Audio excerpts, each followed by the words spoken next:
বাগেরহাটে একটা নির্মম ঘটনা ঘটলো এবং এই ঘটনাটা দেশ জুড়ে আলোচনা জন্ম দিছে। তা আগে কথাটা শুনেন, তারপরে মন্তব্য করেন। 9 মাস বয়সী একটা সন্তানকে হত্যা করার পর এক নারী আত্মহত্যা করছে, এটা বাগেরহাট। তো বাগেরহাটের ঘটনাটা বিস্তারিত হলো, নিষিদ্ধ ঘোষিত ছাত্রলীগের সভাপতি বাগেরহাটের জুয়েল হাসান সাদ্দাম, সে 5 আগস্টের পর গ্রেপ্তার হয়েছে। গ্রেপ্তার হওয়ার পর তার স্ত্রীর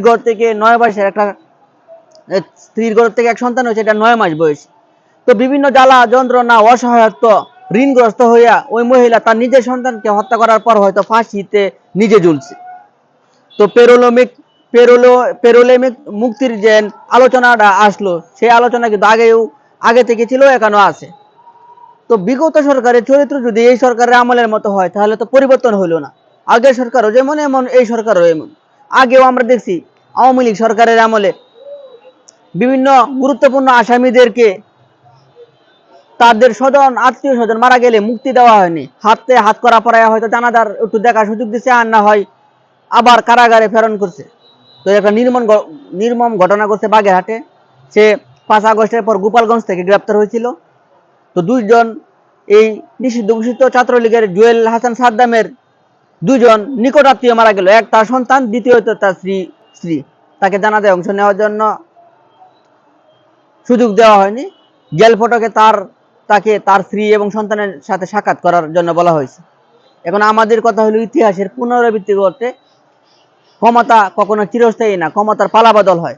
আত্মীয় স্বজনরা বলতেছে যে পেরোলে মুক্তির জন্য আবেদন করা হয়েছে, সরকার বলতেছে পেরোলে মুক্তির জন্য আবেদন করা হয়নি। কারটা সত্য কারটা কি, এটা উপরওয়ালাই ভালো জানেন, আমরা জানি না। তো আমাদের কথা হয়েছে, যারা 5 টাকা 10 টাকা সিঙ্গারা পেপসি 7 আপের জন্য নেতাদের পিছনে ঘুরেন, তারা এইসব ঘটনা থেকে শিক্ষা নেন। এই নেতারা, আপনাদের যেসব নেতার পিছনে ঘুরে আপনারা স্লোগান দিতেন, মিছিল করতেন, অন্যের উপর ঝাঁপিয়ে পড়তেন, অন্যের ক্ষতি করতেন, সেসব নেতারা কিন্তু 5 আগস্টের পর কেউ বিমান দেয়, কেউ বাসে, কিংবা কেউ লক্ষ লক্ষ টাকার বিনিময়ে সীমান্ত পাড়ি দিয়ে চলে গেছে। বিপদে পড়ছে কারা? নেতার কর্মীরা। সুতরাং নেতার পা চাটার আগে, নেতার মিছিলে যাওয়ার আগে এইসব ঘটনা থেকে শিক্ষা নিন। নেতারা বিপদের সময় পাশে থাকে না। এই যে জুয়েল হাসান সাদ্দামের বউ মারা গেল, তার সন্তান মারা গেল, এই ঘটনা একটা হৃদয় বিদারক ঘটনা। বাংলাদেশের আইন শৃঙ্খলা বাহিনী পারতো জানাজায় অংশগ্রহণ করার জন্য তাকে একটু সুযোগ দিত, কিংবা আইন শৃঙ্খলা বাহিনী বডিগার্ড হিসেবে সবাই পাশে থেকে তাকে জানাজায় অংশগ্রহণ করাতে পারতো। আমরা চাই না এমন ঘটনা না ঘটুক, ইতিহাসের পুনরাবৃত্তি না ঘটুক, বাংলাদেশে নতুন কোনো স্বৈরাচারের জন্ম না হোক। আগের সরকারের চরিত্রের মধ্যে যদি এই সরকারের চরিত্র হয়, তাহলে কোনো দিক দিয়ে ভিন্নতা হইল না, অভিন্নতায় থেকে গেল।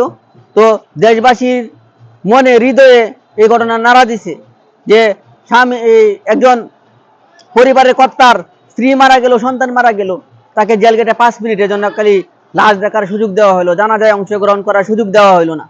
নেতার গোলামি করার আগে, নেতার পা চাটার আগে এইসব ঘটনা থেকে শিক্ষা নেন। আমরা চাই বাগেরহাটের মতো যে ঘটনা ঘটছে সেই ঘটনা অন্য কোনো পরিবারে না ঘটুক, এবং যারা রাজনীতি করবেন, নেতাদের পেছনে করবেন, এসব থেকে শিক্ষা গ্রহণ করেন, আর না হয় আপনাদের ভবিষ্যৎ অন্ধকার। কারণ নেতারা সীমান্ত পাড়ি দিয়ে কিংবা বিমানে করে চলে যায় অন্য কোনো দেশে, কিংবা লক্ষ লক্ষ টাকার বিনিময়ে তারা তাদের জীবন প্রাণ রক্ষা পেয়ে যায়, কেউ বা দল বদল করে অন্য দলের নেতা হয়ে যায়, কিন্তু বিপদে পড়ে কর্মীরা। আমরা চাই বাংলাদেশে এমন ঘটনা না ঘটুক। বাগেরহাটের ঘটনা সত্যি নিন্দনীয় ঘটনা এবং হৃদয়ে নাড়া দেওয়ার মতো ঘটনা। আজকের ভিডিও এই পর্যন্তই। সবাই ভালো থাকুন, সুস্থ থাকুন। আল্লাহ হাফেজ।